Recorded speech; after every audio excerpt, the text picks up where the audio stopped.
Okay, we're back again. This time we're good old Mel from Sneakers Corner, my good friend there in Europe, who has been working, striving, trying to find out where we're gonna place Islam in the 7th century. Back in the 7th century, we're always talking about that. Thinks that we may solve this problem concerning Mecca, the city, Mecca. Now, you've all been told that Mecca is down in, well, Hijaz, the central part of Arabia, and you've always been told this because you have been listening to the traditions, the 9th and 10th century traditions, and that's the only place they have placed it. That's the only narrative you've ever heard. It's the only place that you've ever thought of, which is fascinating because when you look in the Quran and you look and see where this place is mentioned in the Quran, it's only mentioned one place, in chapter 48, verse 24. And he it is who has withheld their hands from you and your hands from them in the midst of Mecca after he had made you victors over them. Allah is the ever all-seer of what you do. That's it. That's the only place, one place in the entire Quran where this word is found. If it's such an important place, and it is, it's the place where Adam and Eve were sent to in chapter 7, verse 24, when they were thrown out of the Garden of Eden, they're up in space. It is the place supposedly in chapter 21, verse 51 to 71, where Abraham is destroying the idols there in the Kaaba. According to all the traditions in the 9th and 10th century, outside of the Quran, it is where all the trade went, north, south, east, and west. And we have the trade route theory from Dr. Montgomery Watt in the early 20th century, who talks about the fact that all the trade had to be redirected towards, through Mecca, coming down from Aden up to Gaza in the north, had to be redirected because of the wars between the Byzantines and the Sassanids. So nobody has ever disputed this, and no one has ever really wanted to dispute it, because why would you dispute it, since that's the only narrative you're permitted? That's the only narrative that is taught. That's the only narrative that I grew up with. Well, Mel thinks differently. And Mel wants to look and find out what exactly we can find in the 7th century. Remember, we're always going back to the 7th century. We don't trust the Quran. We don't trust Al-Bukhari. We don't trust Ibn Hisham and all these other names. We don't trust any of these people because they are so late and they're so far away. So as a good historian, what Mel always does, and I love this about Mel and Murad, they always go back to that which takes place, or that which we can find in the time period that all of these events were happening, in the 7th and the 8th century. So, Mel, I invited you back. Good, are you? Are you still there? I am indeed. And great to be back, Jay. And, good on you. Yeah, I think the key question that's been asked again and again is, where did it all start? Where was the original Mecca? And obviously there's a huge debate about that. But another related question is, what is the explanation for why it ended up being where it is, way down south in the Hijaz? So looking at the early sources, what I've come to the conclusion is that we have a lot of assumptions that come from much later, which are bundled together. And if we can detach ourselves from all the theories, from all the later assumptions, and this go back to what is the earliest evidence, I think what you discover is there's a totally different way of explaining everything. And today is an attempt to explain that just based on the early evidence. So I'm throwing away all my previous theories, all my previous assumptions, and I'm just working up from the ground up from the earliest sources. Okay, now, of course, for people, maybe some people are saying, what are we talking about? What do we mean by Mecca? Is it the city itself, does it have a meaning? Do you know if it has any meaning, significance, any etymological reference point? Yeah, one theory that I heard is that it means something like lowland, but okay. I'm not a linguist. I don't know, and I'm sure there are linguists out there who can come up with explanations for its meaning. Obviously, a key element to that would be, what language was that word in originally? That's going to be a factor in its etymology. Was it an Aramaic word? Was it an Arabic word? That's key. So we're not going to undig that, and we're not going to try to dig that up and try to find the meaning for that in this talk here. I remember that Dan Gibson refers to this, and he says, listen, when you look at the Quran, it always talks about the Masjid al-Haram, the place where you bow, the forbidden place where you bow is what the Masjid al-Haram is. So that could be anywhere. That's not a location. It's really a function. It is what you do. It is the place where you bow towards, the forbidden place, the holy place that you bow towards. When you go up, we just went up online to find out the etymological understanding of Mecca. If you go to any dictionary, they'll say the holy city of Islam. Again, that's Yeah, the only narrative. That's the only default that you come to whenever you hear the word Mecca. It's the holy city of Islam, because nobody has asked the question you're asking, Mel. And that's what I yeah, love about what you do. You're asking beyond that. You're saying, no, no, no, hold on, and let's go back to the historical question. Now, you've got a PowerPoint that you're going to introduce us to, and it's yeah. fascinating where you think the original Mecca is. So as you're bringing that PowerPoint up, those of you who know what Mel likes to do, he likes to delve in. Remember, this is a white paper. This is just a what if scenario. And he is now going back and he's saying, take this seriously. Let's see if that original Mecca, there was an original place. Let's see exactly where that is located. And let's let the evidence dictate where we go. So let's see where the evidence dictates where we go. Mel, I'm going to give it to you. I'm going to take some notes here. And as you're talking, I'm going to try to see if I can follow what you're saying and see if we can come to conclusions and see if I come to the same conclusions you come to. Okay, so where was the location of Mecca according to the earliest sources? So if we just trust the earliest sources, we come to a particular conclusion, which will be surprising, I'm sure, to 99% of our audience. A few days ago, I asked my viewers on Sneakers Corner the following question: where do you think the first Mecca was? And this was in preparation for this talk with you. And it was interesting that if you look way down there, Mecca in the Hijaz was almost the bottom of the choices, only 5%. So 95% of the audience, out of an audience of 304 votes, thought that Mecca of the Hijaz was the real place where it all started. And that's Okay, now significant. I like this. This is exciting. What this is telling me now, I cannot say who all your viewers are. I don't know if you are able to go into that, Mel. Can you do you know where your viewers come from, or if they are Muslim or non-Muslim? Yeah, I did a survey actually just about 3 or 4 weeks ago, and I asked everyone what their religious background was to find out just the profile of my audience, and 5% of my audience were Muslim.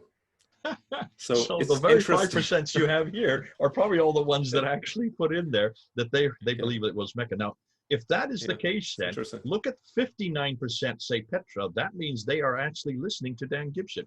They're looking, and this Absolutely. is the message is getting across. And if you're watching, or those of you who follow Dan Gibson, this shows and proves that the message is finally resonating and people are finally understanding how important this question is.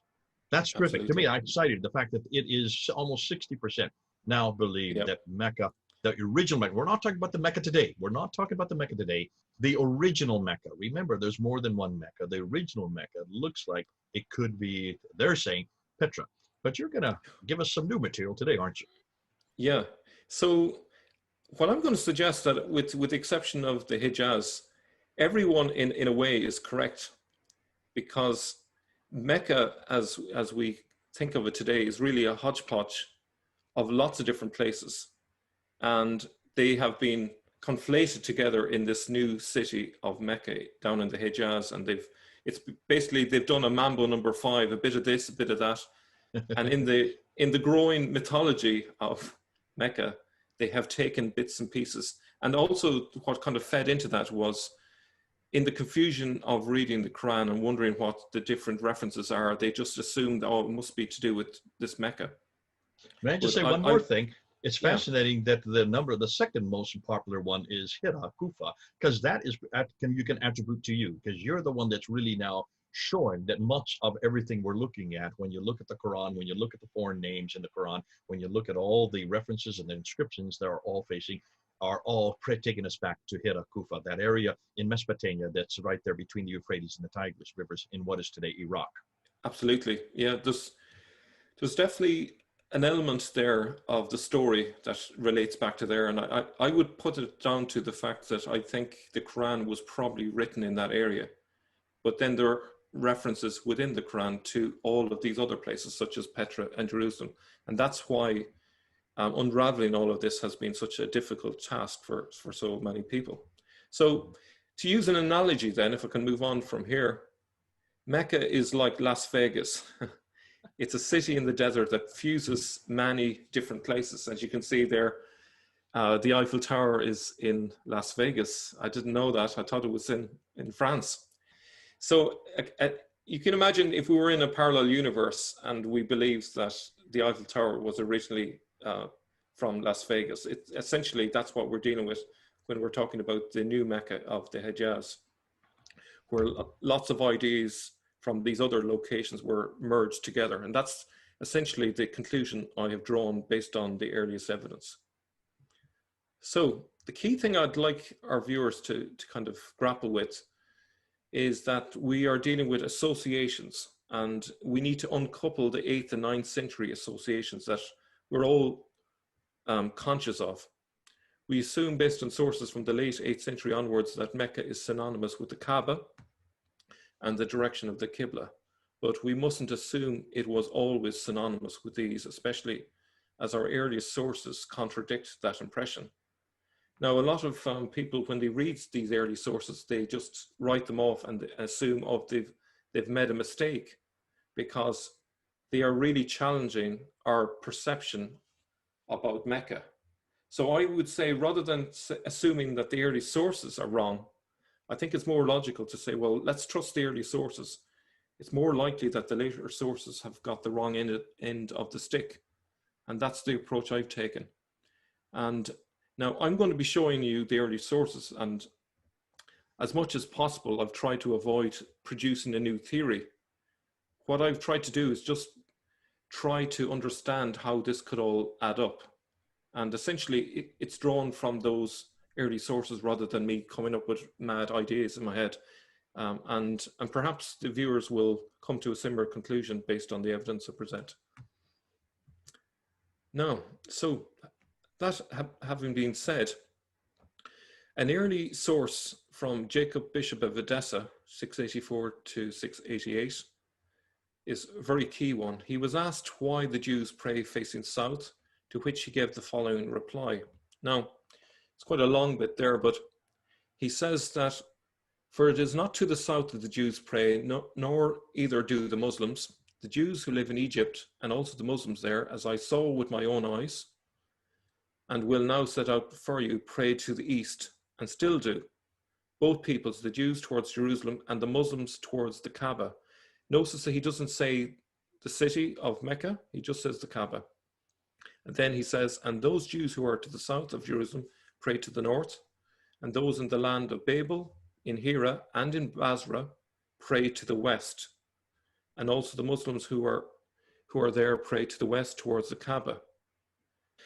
So from all this that has been said, it is clear that it is not to the south that the Jews and Muslims here in the regions of Syria pray, but towards Jerusalem or the Kaaba, the patriarchal places of their races. Okay. Now, if we look at a map, we can see what he is talking about. So as you can see over in Cairo there, in Egypt, he's saying that the Muslims there, and he witnessed this in the 680s, they were praying to the east.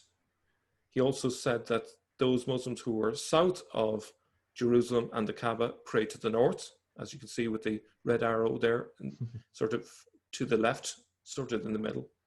Then over in Iraq, he says that the Muslims prayed towards the west. And if you look where Syria is, he says that they prayed towards Jerusalem. The Jews prayed towards Jerusalem, and he says that the Muslims prayed towards the Kaaba. He doesn't tell us exactly where he means, but I've drawn this red arrow here to kind of give you an indication where it could be, not assuming it's either Jerusalem or Petra. So I'm leaving that open. Can I interrupt here? Can I interject something here? This is fascinating because I used this very quote way back in 1998. In 1998, I was doing a debate with Abdul Green out of London, who was head of, well, at that time, he was a new convert. He was one of the coming rising stars. He used to come down to Speaker's Corner. In the middle of the debate, I introduced this quote, and I just as you have done. And I said, and I put up a map, and I said, if what that means, that they were praying towards Jerusalem, as Jacob of Edessa said, they're praying towards Jerusalem from Cairo, and they're praying east, and from Iraq, they're praying west. He got up there in the Q&A and he started laughing at me. He says, you have no idea what you're talking about. If you look at those from Kufa and Wasit, those are the two mosques, because I was referring to Fervari and I was referring to Creswell. These are the two scholars in 1905 who actually dug down to the foundations of the Wasit Mosque and the in the Kufa mosque, and he actually saw that their qiblas are facing west. And he claims that, and then of course, that's why Jacob of Edessa seems to be saying, and I thought at that time it was 705, but as you're correcting me, it's 684 to 688, hugely significant. And he said, you're completely wrong, because they were 3 to 5 degrees off. So they were not praying towards Jerusalem. Now, that was 1998. This is in the last century when I did my debate. I didn't have Dan Gibson at that time. I didn't know that actually of the Green was correct. These are 3 to 5 degrees off. And if I had known it at that time, I could have had a quick comeback, say, well, then if we're looking at 3 to 5 degrees, and I notice you have it on your map, these are not really facing Jerusalem, are they? They're facing actually south of Jerusalem. And if you take a look and see what Dan Gibson has found, they're actually facing exactly towards Petra, which is fascinating to me. So anyhow, that's a little bit of a historical note that happened in 1998. We're talking the last century. We're talking about 22 years ago. You're now supporting now and bringing this to a category that we can now be much more knowledgeable of. Yeah, I just note at the top of the map there, if you see that little orange arrow, it's pointing to a Turkish town called Şanlıurfa. Now that was originally the location of Edessa. And as we'll see later, I'm going to be talking about it's being possibly the location of Ur as well. But we'll come back to that later. And when you say Ur, you're talking about Ur of the Chaldees, you're talking about the place where Abraham comes from. Yep. So things to notice. Jacob of Edessa makes a distinction between Jerusalem and the Kaaba. He doesn't say the same place. So that's interesting. The paired terms jar a bit grammatically, as one is a city, the other is a building. Why doesn't he name the city where the Kaaba is in? Is he confused about it? Are there more than one Kaaba? It's not clear. And why wasn't its town location mentioned, i.e., why doesn't he mention Mecca? Every opportunity, as you saw in that paragraph, every opportunity where he could have said Mecca, he doesn't. That's peculiar. Now, considering how close he was, like he's in Edessa, he could have easily have known exactly where it was. He could have said it was Jerusalem. He could have said it was Petra, but he doesn't. It's interesting.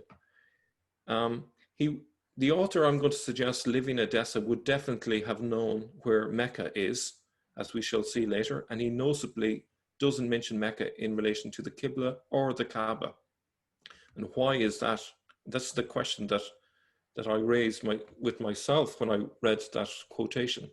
We've often been told that Mecca was the place where the Qibla was and where the Kaaba was. This is something that nearly everyone assumes because of all of the history that has happened since then. But if we think about it, he's pointing to an area somewhere like Petra or possibly Jerusalem. But as we'll see later, Mecca is in a different location to that, which means that these were two separate concepts originally. This is something I'm going to be arguing. Now, you will have noticed that in that previous map, Ur was located way up in the north. But did they think Ur was here in the 8th century? So you see this map here, you see Ur as it's currently believed to be. Rightly or wrongly, this wasn't where people thought Ur was in the 8th century. It was due to excavations carried out in 1853 by the British diplomat J.E. Taylor that the current location of Ur was determined. However, in the 8th century, it was believed to be at the same location as Edessa. Some of our Turkish viewers have pointed out that there's a local tradition that says that Ur was actually in the location of Şanlıurfa, which is the same as Edessa. This is fascinating what you're saying, because I even when I saw this, when you put this up there, I said, hold on a minute. I've never heard anybody say that it's up in Edessa. I've always heard that Ur of the Chaldees. I've always heard that together. And the reason why is, you're right, it is Taylor who was the first to come up across, but he's not the famous one. The name that everybody knows is Sir Leonard Woolsey. And it was Sir Leonard Woolsey who in the early 1900s went back and uncovered this enormous ziggurat that's still there today. You can climb up it. And uncovered the sands and found all these artifacts that were there from Ur. So that today all of us know that Ur, and I'm glad you make that distinction. In the 8th century, they wouldn't have known about this because this was not really discovered until the 1800s. We're talking about 1,000 years later. And I suppose the key point here isn't where the correct Ur was. It's what people in the 8th century thought was where Ur was. That's the key point. Okay, so a little bit more on that. Shanlurfa is the modern name for Edessa. Islamic tradition holds that the site of Abraham's birth is a cave situated near the center of Shanlurfa. The Halil ur Rahman Mosque lies in the vicinity of the cave, and tourists nowadays, if they go there, will be told by the tour guides that very thing. Some consider Sanlurfa to be the real location of Ur, though I think the consensus nowadays is that Ur was way down in southern Mesopotamia. Now, in relation to that then, Tom Holland, based on Patricia Crona's research, says the following in his book, In the Shadow of the Sword. He says, the first direct reference to Mecca in external literature occurs in 741 in the Byzantine Arab Chronicle, though here the author places it in Mesopotamia rather than the Hijaz. So Mesopotamia once again shows up as being connected with the origins of Islam.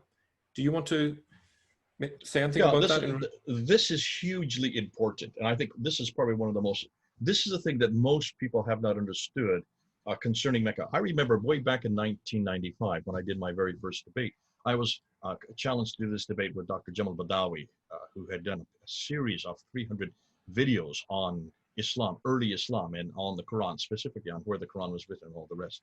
And so he had come, he was flying back from Malaysia, and his disciples asked me to do this debate with him on why I don't believe that the Quran is historical. So we're talking about 25 years ago. And I went up to Dr. Patricia Corona, went to her office. She was in Cambridge University at that time. And I spent the whole afternoon with her, and she gave me 10 historical challenges. And one of them was this one right here. And she said, you know, Jay, probably the most difficult one for Muslims, and they will not know this, this will be the first time they hear it, is where is any reference to Mecca in any historical documentation? And she says, for my research, and remember, she reads and writes 15 languages. So she's able to go right back to the original text. She said, for my research, I cannot find any reference to Mecca at all. I can't find it in any Akkadian documents or Aramaic documents. I can't find any Arabic documents, any Syriac documents. She knew all these languages. I couldn't believe the ability of this woman. And that's why she was so dangerous. And she says, the first reference that I could find was 741 that you're referring to right here in the Byzantia Continuato Arabica, which is a document, as you're saying, that puts it into the mid-8th century. 741, that's over 100 years after Muhammad. And she said, put this into your debate and see if he can come up with any response. Now, I did this in 1995. I put that into my debate. We're now at 25 years later. Nobody has been able to dispute that point. If this is the first reference on any documentation, can you find any documentation that precedes 741? And I say this to Muslims today. Patricia Crone noticed this when she wrote, and she wrote this in her book, Meccan Trade and the Rise of Islam, in 1987, I think is when she published it. Yeah. So we're talking about the last century she knew about this. Okay, we're talking about long ago she knew about this and made this up. If there's no reference to this city until 741, and then she went on and says you won't find it on any maps until 900 AD. That's the 10th century. So I couldn't believe this when I heard it. And I remember Dr. Joan Badawi did not know how to respond. He refused to respond to this. We put that up there on our Fander website back in 1985. We created the Fander website for that debate. And we put that whole debate up there. And I had this question up there. It's still up there. It has not been answered 25 years later. No Muslim has found a reference for Mecca, the word Mecca, the city called Mecca, prior to 741. And we're still putting that challenge up there. Remember, why is that significant? And she told me, remember what Muslims say about Mecca. This is where Adam and Eve came to when they were thrown out of the Garden of Eden. It's referred there in chapter 7, verse 24. When they were thrown out of the Garden of Eden, which is up in space, they're thrown down to earth, they were thrown to Mecca. Well, actually, according to the traditions, what we now know, that Eve was thrown to Mecca and Adam was thrown down South India. And he had to stride across all the way from South India to join his wife up there in Mecca. Must have been thousands of feet high to be able to stride across that quickly. Nonetheless, that's from the traditions. But what's more important, if you go to chapter 21 of the Quran, in verse 51 to 71, you have Abraham placed in Mecca, and he goes into the Kaaba and destroys the idols there, and then is thrown into a fiery pit. That's in chapter 21, verses 51 to 71. So you have both those references, though it doesn't say Mecca in the text. every Muslim believes it's Mecca, and that's why they put it in parentheses and that this is Mecca. So if that is the case, all Muslims all over the world for what, 1400 years have believed that it was that place that Abraham went to, it was that, or lived in, it was that place that Adam and Eve went to. And then we have the trade route theory that in the early 1900s, where Dr. Montgomery Watt gives us the whole category of how is it we know that Mecca was important, is because previous to the 7th century, all the trade used to come across from China and India, across the Arabian Sea, up through the Persian Gulf, and then go across what is today northern part of Iraq, across Syria, over into the Mediterranean world. And that was the trade was there until you had these battles in the 5th and 6th century between the Sassanians and the Byzantines, which shut down that trade route. And they had to be redirected from over here, from west coast of India. They had to come across the Arabian Sea. And according to Montgomery Watt, they did all their goods there in Aden. And they went from Aden through Najran to Sana, up to Taif, down to Mecca, up to Yathrib. It was called Medina at that time, Yathrib, Tabuk, Khabar, and then up to Gaza in the north. That was the trade route theory. So he introduced the trade route theory. And of course, everybody applauded, and all the Muslims are still applauding, saying, so that's why Mecca became important. Until Patricia Corona looked at that same map in front of you. Look at the map here, and you can see there's a problem. Any of you can see the problem because there is a waterway. Can you see the waterway that goes up the Red Sea, that goes right up there next to, between Africa and between Arabia? Why in the world would they take all the goods off there in Aden and go to a place called Mecca, which is not even on the trade route? And Patricia Corona noticed this. It's not even on the trade route. It's 1,000 meters off the trade route. From Taif, you go down to Mecca, and then you have to come back up to get to Yathrib. How is it no one noticed this before? She was the first to notice this, and that's why she introduced this in her book, in the trade route theory, or the Meccan trade and the rise of Islam, in 1987. By just pointing out that one point. Now remember, she also was able to go and look at all the documentation about the trade in that period, and she knows that all the trade included the Africans, which are the Eritreans, and that's why Agilis comes up over and over again, the city of Agilis from Eritrea, what's today Eritrea. No reference to any Arabs who were part of this trade, which means Mecca would have nothing to do with this trade. And that's why it was fascinating. She just used historical evidence like you're doing, Mel. She just went back and looked at the historical record. So when you look at the map, you can see, it is very important that you follow what is happening in the 7th century. Don't follow what the traditions say. It's so good that she was able to do that. So 741, if this is the first reference, Mel, to the to the city called Mecca, it's to me, that's astonishing that Muslims didn't know about this or haven't yet been able to respond to this. Because to me, this is one of the most devastating pieces of evidence that has been found, at least in my lifetime, concerning the difficulties with not only Mecca, but also with the whole geographical difficulties within the Quran itself. Yeah. So I think the key thing here is this, again, is an external observer.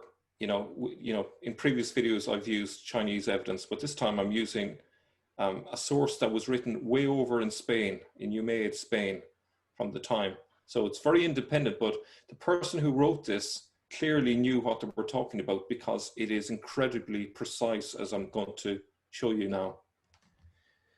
So I'm going to use the names of people as you would know them, but the original has got a Latin version of the name. So Abdul al-Malik, assuming the apex of his kingdom, ruled for 20 years. In the first year of his rule, he directed all the experience and virtue of the mind of his army against Abdullah al-Zubair, whom his father had attacked so many times in various wars, all the way finally to Mecca, as they consider it the home of Abraham, which lies in the desert between Ur of the Chaldeans and Kara, the city of Mesopotamia. Now, formerly, I thought that this Ur was the Ur way down in southern Iraq, but as I discovered later, there is an Ur which is much closer to Kara. It's actually only 10 kilometers from Kara. So when he says here that Mecca was between Ur and Kara, we're only talking about a 10-kilometer distance. So he's been incredibly precise. And this would give me a lot of confidence that this source is very accurate and is based on reliable information. So just to give you an idea, as you can see here, if we look at the map to the right, you can see Ur, and then Kara, the city of Mesopotamia. Now, formerly, I thought that this Ur was the Ur way down in southern Iraq, but as I discovered later, there is an Ur which is much closer to Kara. So when he says here that Mecca was between Ur and Kara, we're only talking about a 10-kilometer distance. So he's been incredibly precise. And this would give me a lot of confidence that this source is very accurate and is based on reliable information. So just to give you an idea, if we look at the map to the right, you can see Ur, and underneath is Edessa. So these are the two alternative names for the same location. And then there is Kare or Kara, and its alternative name is Haran. And so this chronicle is saying that somewhere between Edessa and Kare, or Ur and Kara, is Mecca. And this is believed to be Mecca as of 741. This is, just to reiterate, this is our very earliest reference to Mecca anywhere outside of Islamic sources. So this chronicle is from 741. It is talking about the recent past, but when it refers to the battle between Abdul al-Malik and al-Zubair, this chronicle says that this battle happened between Ur and Kara, which, as you can see on the map there, is where Mecca is, right in the middle somewhere. We don't know exactly where, whether it was closer to Ur, whether it was closer to Haran. That's not really all that important, but the key thing is it's definitely not in the Hijaz, and it's way up north. So if the 741 chronicle is correct, then Jacob of Edessa would have definitely known where Mecca was. Do you remember I mentioned Jacob of Edessa earlier in the 680s? This Mecca was on his doorstep, known locally. It is very clear from his description that they weren't praying to Mecca, the home of Abraham, but to somewhere else, hundreds of miles southwest of there, which he calls the Kaaba. That's the key point. So we have a Mecca, which is near to Ur, and we have a Kaaba where the Muslims in the 680s were praying towards. They were not in the same location. We're talking about two separate places. So this is a bit of a bombshell.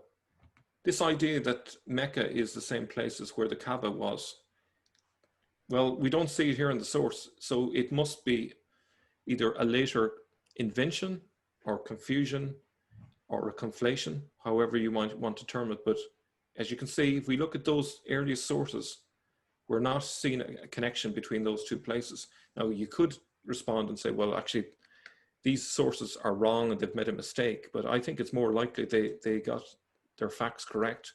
It's actually the later writers who are getting their facts wrong. And perhaps this suited them to get their facts wrong because, as we can see later, the Abbasids built a new Mecca way down in the Hijaz in the 850s. And so it suited them to have everything all packaged up in this one location of Mecca. So you have the Kaaba, you have the Qibla pointed towards it, it's connected to Abraham, but as we can see from these early sources, these associations aren't there in the early sources. These are distinct, separate places. When we look pre to the 850s. So if we look in the 740s, or if we go back to the 680s, we don't see all of these things happening in the same place. It's a separate location. So this is a huge bombshell for our viewers, I'm sure. Okay. So as we look again to this map, we can see Ur way up in the north where Mecca is. And we see that the 680s chronicle points to the Muslims praying inside that circle, or praying towards an area inside that circle, probably Petra, possibly Jerusalem. But the key thing, it's not towards the Mecca as we know it. Okay. Now, when they relocated the Kaaba further south in the new Mecca, they built it south of the old Kaaba. So if we follow that arrow way down, we actually hit upon the new Mecca, and that's interesting. So in this inscription from 697 to 698, it says the following. This was written in the year the Masjid al-Haram was built in the 78th year. If we can assume that this inscription, which is located 75 kilometers from Mecca on the route to Taif, refers to the site of Mecca in the Hijaz, then this would be interesting as it directly is due south of the old Mecca in Mesopotamia. So let's look at it on a map. Now, if you remember back to an earlier video, I mentioned that the Nestorians prayed to the east, the Abrahamists prayed to the west in terms of Iraq, and the Mandaics prayed due south. So if we join that up to this, if we imagine the mandakes are located now in the old Mecca and they like to pray south, then it makes perfect sense for them to move everything due south to the current location of Mecca in the Hijaz. So they're moving the location with the name Mecca, and what they're now doing is they're combining the Kaaba and the Qibla together with this new location. Yeah, I mean, this is fascinating what you're bringing up. I think this is good because now I see on the map, I see where you're going with this. And we have talked about the fact that the Mandaics are the ones, you've said this in a previous episodes where we've talked about the influence they had, their Aramaic influence on the Quran itself. And if they are the ones that are really responsible, if the Abbasids, remember the Abbasids take over in 749 to 750. So they are the ones that are now have this agenda. And this agenda is to create a new Kaaba, a new Mecca that is in contradistinction to the Umayyads who they hate. And so now where are they going to put it? Well, they're going to put it directly south, as you see on the map there. That's fascinating because that all connects the dots for me. Great stuff. Yeah. So the Mandaics, just to reiterate, they came from that area. If you look in Iraq, the southeast of Iraq, where, as you can see, where Kuwait is, they were in that area. Some of the Mandaics were in Iraq, some of them were in Persia. They kind of, they crossed over between those two areas. I originally thought that they were just in the Persian side, but I later discovered that they're also, at that time, in the Iraq side as well. So that was the source of the power at that time. This is where a lot of the key figures came from. And that's why I believe they chose that location way down south. Now, what's also interesting is the Umayyad Palace was built close to the old Mecca as well in Haran, and that has a lot of significance. The palace of Caliph Marwan II, 744 to 750, was built on the ruins of an ancient temple of the moon god Sen in the city of Haran, a few miles from Mecca. And so if you can imagine, at that stage, the Caliph was in Haran, and if the Masjid al-Haran had already been built in the 690s, way down in what is now Mecca, then it would make perfect sense that they're located there and they're praying south. And this probably would have created a tension because now where do they pray to? Do they pray to Jerusalem? Do they pray to Petra? Or do they pray to this new location in Mecca? Now this would have created a lot of conflict, as we can see in the archaeology. Some people continue to pray towards Petra. Some started praying towards this new location. Obviously, the Abbasids were encouraging people to pray to this new location, but there was a kind of resistance to this idea because people on the ground knew of what happened previous to this, which was that people prayed to the old Qibla.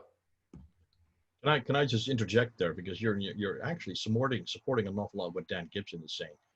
If you go back to the last slide, or no, you have it here, because I don't know if you're familiar with Dan Gibson's theory. He says that this is really a political tussle between these two kingdoms. You have two empires, not really kingdoms, but empires. The Umayyads were diminishing in authority as the Abbasids were growing in authority. And so you have a real battle going on. And that's why he talks about the four Qiblas. And if you look at the two that are not towards Petra or Mecca, that one is called the Wasat, or the in-between Qibla from Al-Hajjaj, and the other ones are from North Africa and Spain that are playing straight south in a parallel line between Petra and Mecca. They were holding off and in taking a choice. They were holding off on where to really do their Qiblas. They didn't want to go to Mecca because that would be aligning themselves too quickly with the Abbasids, who were the emerging power, and they didn't want to go back to Petra because that would align themselves with the Umayyads, who were diminishing in power. So they're waiting to see who's going to win this battle.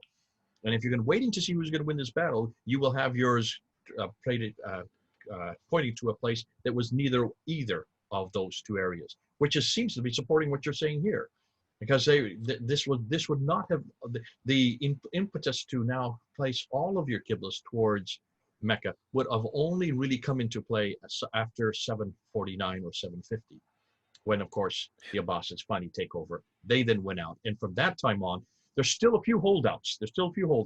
But almost all the mosques then start to face towards Mecca. Absolutely.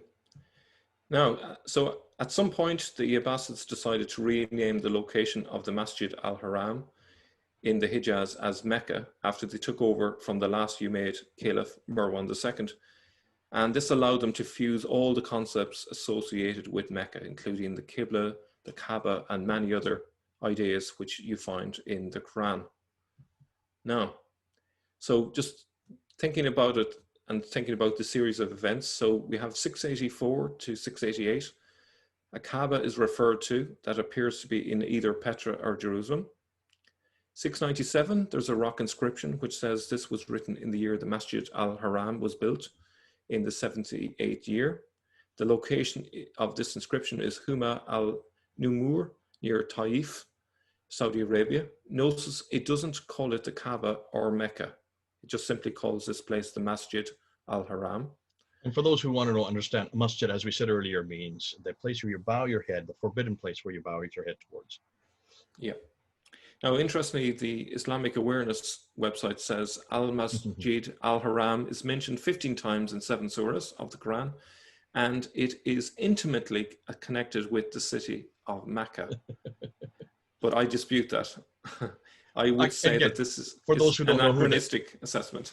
And Islamic Awareness website was a website that was created at Cambridge University, primarily because of what we were doing in the 1990s, from what I understand, to confront what we were bringing to the fore back in the last century by a guy named Saifullah. And he created this website to give the Islamic agenda. And so everything you're going to see on Islamic Awareness website is to support the traditions of the 9th and 10th century. And that's why, even in this case here, where you talked about this rock inscription, if you notice in the rock inscription, there is a debate as to whether or not the word is built or rebuilt. I don't know if you come across that. And the Islamic Awareness website takes one category side of it, but you can see it is just as easily you can do with the other. So they have an agenda here. And in your case, this is an anachronistic assessment. They have to remain true to their traditions. Absolutely. Now, the inscription itself simply just says built, but they have added a note in case people might start asking questions about this. They have included actually what it really meant was rebuilt, but that's not what it says. So that's the plain reading is Arabic. Different. Yeah. So, however, in the 741 Chronicle, Mecca is referred to as between Ur and Kara in northern Mesopotamia. So you can see that there's lots of conflicts between all of these pieces of data. So how do we account for all of this? So I want to refer to the fantastic work by a guy called Paul Ellis, who was a guest on my channel there a few weeks ago. His evidence suggests that the Al-Masjid al-Haram referred to in the Quran is theologically tied to Jerusalem, and he gives a very strong case for that. And if any of you are interested, just go to my channel and you can have a look, and I think you'll be very much convinced that that was originally the case. Distinct from this then, the Kaaba may be located in either Jerusalem or Petra. I'm leaving that question open. Jacob of Edessa refers to this as where Muslims pray towards in the 680s. Then we have the 697 inscription near Taif, which indicates the building of Al-Masjid al-Haram. We may assume that this is in the local area. So in the place that later became known as Mecca, Hijaz, it has this inscription, but it wasn't yet called Mecca, and that's why it doesn't refer to Mecca yet on that inscription. In 741, Mecca was still referred to as just outside Ur, so everything fits so far. But the key point is in 754, well into the Abbasid era, or at least a few years into the Abbasid era, the Masjid al-Haram, the Kaaba, the Qibla direction, and Mecca all became fused or conflated together at the site of the Mecca of the Hijaz. This was under the direction of Al-Mansur, 754 to 775, who set about a major program of construction in that location in that year. So that's the key year. 754 is when the new Mecca really took off. There was probably almost nothing there prior to that, but they put all their energies into creating this Las Vegas in the desert of Arabia. Now, In a previous video, you may remember that I referred to these locations, which are, I would argue, the locations where there's debate going on in the Quran between the Jews, the Christians, the Abrahamists, and so forth, and even the Mandaics, the Sabians. And these, I would suggest, also influenced the mythology for the later Mecca in the Hijaz. So bringing it all together then, I believe there was a Mecca confusion, pardon the pun.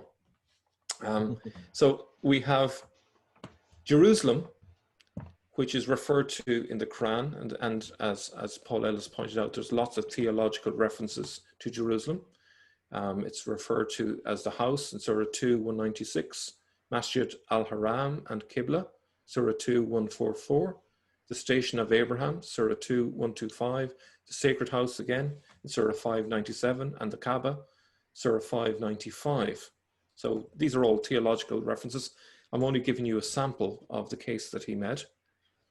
And then if we take in the work of Dan Gibson, who's done fine work on this, he points out a lot of the geographical descriptions match Petra. So you have the people of Hijr, Surah 15, 81 to 85. He also refers to the people of Ad, 765 and 74. Tamud. People of Ad would be the people of Uz in the Bible. The people of Thamud would be the Nabateans. Yep. And then there's a clear reference to the old name for Petra, which is Rakim, which is referred in Surah 18:9.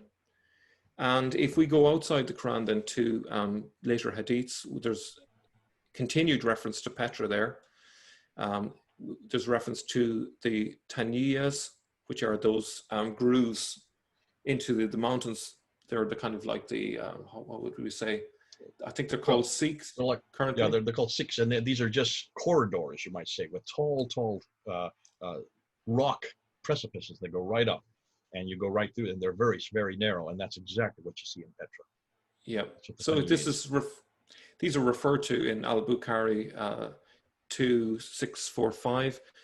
He also refers to things like loamy soil, olive trees, etc. Which right there, you can see there's a problem. How can you have loamy soil, and how can you have olive trees in Mecca? There is no olive trees at all in Arabia. They are all around the Mediterranean. You have to be close to the Mediterranean. That's the only place olive trees are grown. 600 miles further north. Well, to refer back to what I said earlier, this is Sambo number 5. We're getting a little bit of Jerusalem. We're getting a little bit of Petra. We're also getting a little bit of Pompedita, Hira, and Mahosa, because of the debates between these Abrahamist Jews, Christians, and Mandaics, as you can see there. So you can see how that's entering the common mythology of this Mecca. And then you have Abraham's home place, which is the Mecca, which is just outside of Ur. So that's coming into it. I have also included another possibility, which is Maidain Salih, if I'm pronouncing it correctly. That could also be an alternative location for the Hijr referred to in sort of 15, 81 to 85. So my sort of idea is that essentially they built this new city of Mecca, and then from then onwards, all of these references in the Quran and in the Hadiths were all assumed to be about this new place. But as you know, any person who actually examines these references, they clearly can see that there's references to Petra, not to the new Mecca. There's references to Jerusalem, and also, as I've pointed out recently, Pompedita and Hira and Mahosa are clearly being referred to. The mystery deepens. I would suggest that this is all evidence for a conflation of myths. It would seem that originally the Qibla wasn't pointed towards even the old Mecca, but somewhere else, such as either Jerusalem or Petra. Later, the new Mecca under the Abbasids became the focus of the Qibla. A mythology soon built around this location, and the past was soon forgotten. If you imagine that in the 750s, the new Mecca was being built, and then a decade later, the Sirah is being written, which basically covers up all of these holes in the narrative and tells a very convincing story, a backstory, if you like, of this new Mecca, which supposedly was built at the time of Abraham originally. And the problem is the a lot of this evidence was still remembered amongst local communities who retain knowledge of the true alternative past. And this is the bit that is emerging, such as the fact that even today, the Turks can tell you that Ur is the place that is associated with Şanlıurfa in southeast Turkey. So that's my thesis, and I'm just back to you, Jay. Listen, thanks so much. This is excellent. What you have done again, this is one of your coup d'etats. You've brought together an awful lot of material. There's an awful lot here that we need to chew over.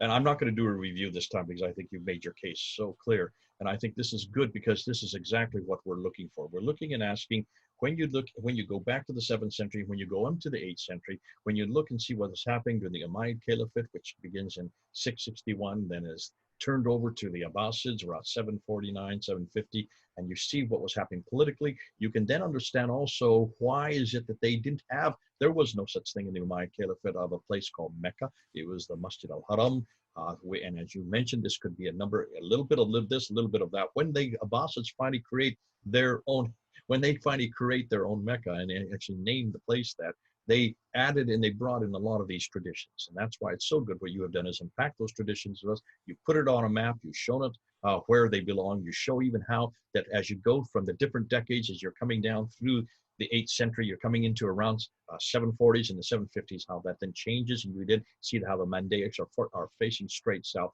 All this, you put it together and it fits the pattern that we would expect it to fit from the 7th to the 8th century up into the Abbasids.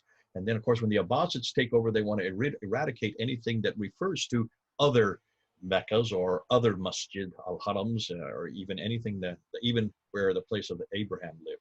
And that's why you have a sublimation and eradication of all the earlier texts and also all the early inferences.